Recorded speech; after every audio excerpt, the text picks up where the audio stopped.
Welcome to the Dog Nerd Show, where we geek out over our best friends. I'm Megan. And I'm Michael, and this is a show about all things dog. Hey everybody, today is an important episode about Chagas disease in dogs.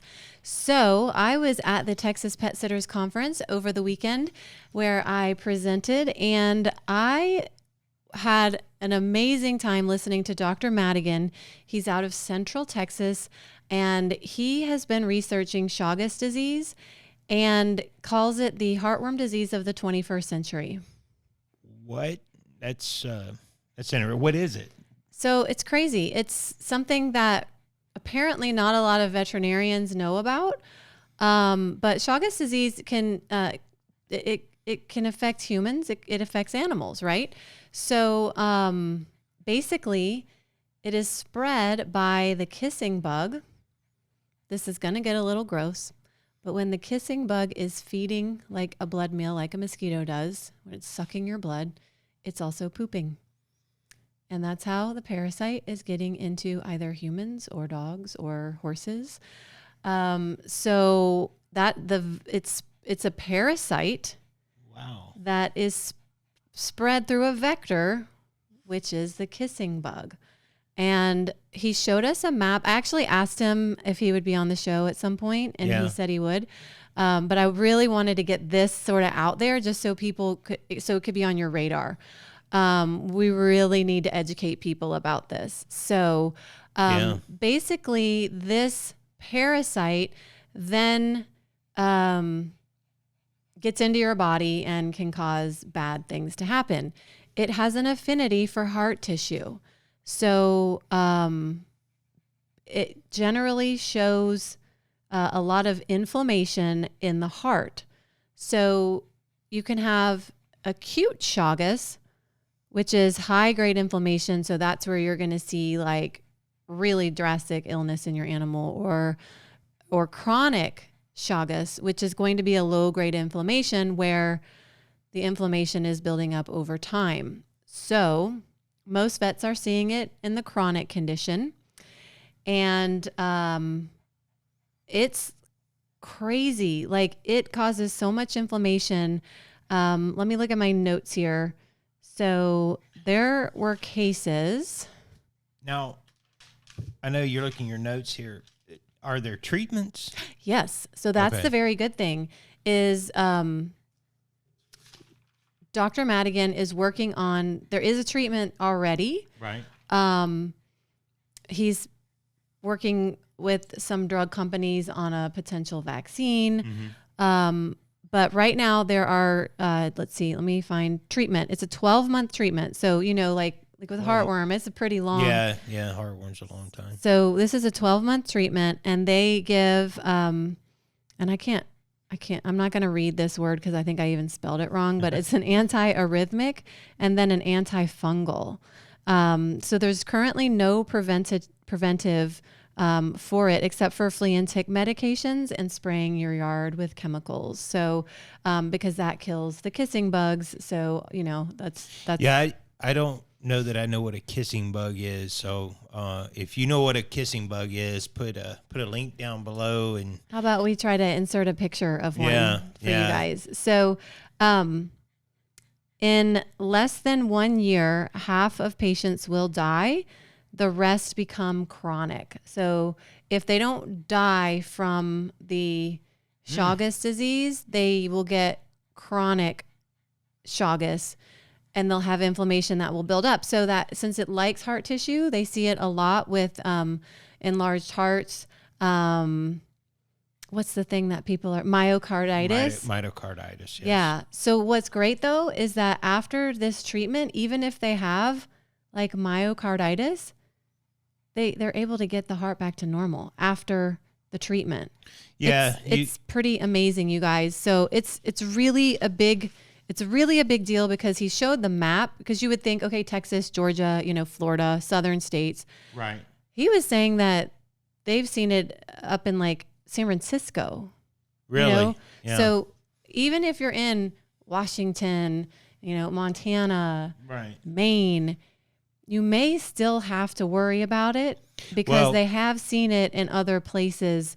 But it does. If it's like a mosquito, so people, you don't think about mosquitoes when you think about Montana, but let me tell you, those mosquitoes there are like little birds. So if they're similar to a mosquito in a blood sucking insect. Well, but typically he said they're in warmer climates. Warmer climates, okay. Apparently they're really, really bad in South and Central America. Everything is bad in South and Central America. So they feed on any mammal. Over 60% of kissing bugs carry Chagas. What was that? How many? Over 60% of kissing bugs carry it. That's a lot. 25% or 20% of dogs that they studied with heartworm also have Chagas. While shipping rescue dogs from the south to other places up north, we're also shipping Chagas. Really? Yep. Let's see. A lot of flea and tick drugs also kill kissing bugs. So he was saying that Bravecto and NexGard for oral administration of flea and tick, and then something called demon spray for treating your yard, cypermethrin, I think is how you pronounce it. He said you can get it at Tractor Supply. So inflammation and scar tissue causes the organ to fail. So once the inflammation builds up and then there's scar tissue, the organ starts to fail. In the heart, you see arrhythmias, you see heart muscle changes, like a mitral valve issue. So if your dog never had like a heart murmur and then all of a sudden does, you might want to get them tested for Chagas. Let me see what else. So I think she wants to get down now. So this one dog that they treated, named Turbo, only 60% of his heart was actually working. They were able to reverse that, and he was back to a normal life. It's devastating to breeding programs for people who breed dogs. Yeah. Because, you've got, if the mom gets it and then passes it along to the babies. This is a gross point of fact. Possums have Chagas in their anal glands. Nice. Yeah, it doesn't shock me. If your dog or cat eats a kissing bug, they have a higher likelihood of getting it. So oral transmission, higher likelihood of getting it. Versus just getting bitten. Bit. Yeah. In breeding, if the mother dog has it, there's a high percentage of passing it on. So female dogs should be tested before breeding. Somebody in the audience asked about megaesophagus, which is something that affects the esophagus. And he said, if your dog has that, get them tested for Chagas because it's something to do with inflammation in the esophagus. So is this relatively new? It's not a new disease because like the effects of it's newly discovered. In terms of how it's affecting dogs, yes. Okay. Like I called his office today. Okay, so let me go into this a little bit more. In humans, if humans get it, it's mainly heart disease. Except further into South America, they get really devastating effects down there. Let's see. Okay, so I call inflammation is something that is often present in the body when people have cancer. So inflammation causes a weakening immune system, which can cause cancers we all carry cancer cells, so it can cause, cancer to become present when there's inflammation. Metastasize, yeah. Mm-hmm. So Riley, we know, has an oral tumor. She had a chest x-ray on Friday when I was at the airport, and the vet suspects the cancer might have metastasized in her lungs.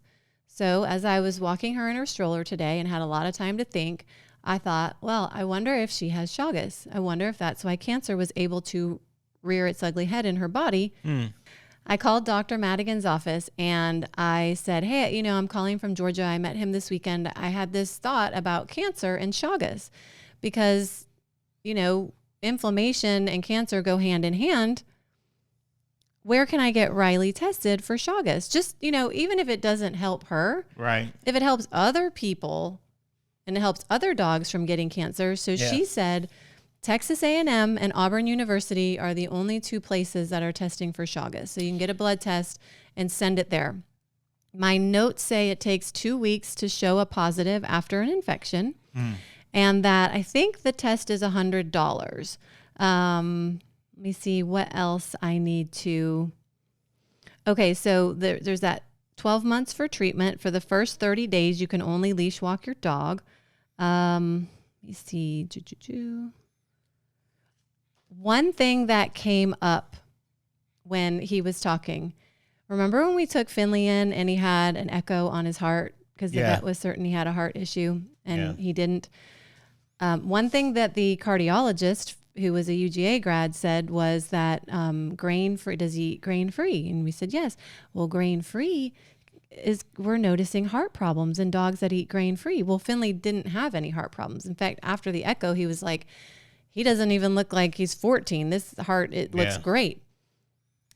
What if all of this grain-free stuff is actually Chagas, right? It's not that it's the grain-free diet that's causing the heart issues, that it's the Chagas disease that nobody's testing for. So the doctor actually contacted the FDA about this and raised that question. And there was silence. Yeah, it's interesting. Oh, maybe that is it. So 400 to 500,000 dogs are estimated to have Chagas in Texas. In Texas alone. Just Texas. Texas alone. There's a lot. Even an asymptomatic dog can have a quarter of heart loss, showing no symptoms. Test all pets and humans if one of your animals, if one dog or pet has Chagas. So test everybody. Oh, man. That's... Chagas causes mitral insufficiency. Get a yearly test. The current test is $100, and he's trying to develop a test that will be around $30 to $40.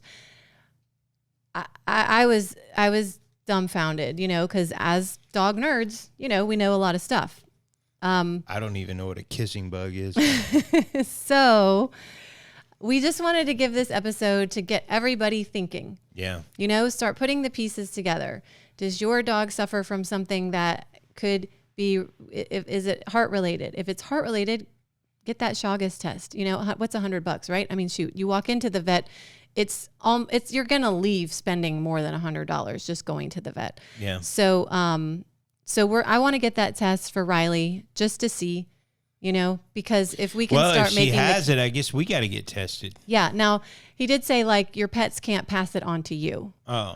It's just that we could be in close proximity to the kissing bug. Yeah. We may have been infected and not know. So that number though, that 300 to 400,000 dogs. 400 to 500,000 dogs just in Texas. Just in Texas. So y'all, this is really important stuff. So those are my notes. I will follow up with Dr. Madigan to see if we can get him on the show because he can go really in depth. I mean, he's got charts and stats and images, and it was an incredible presentation.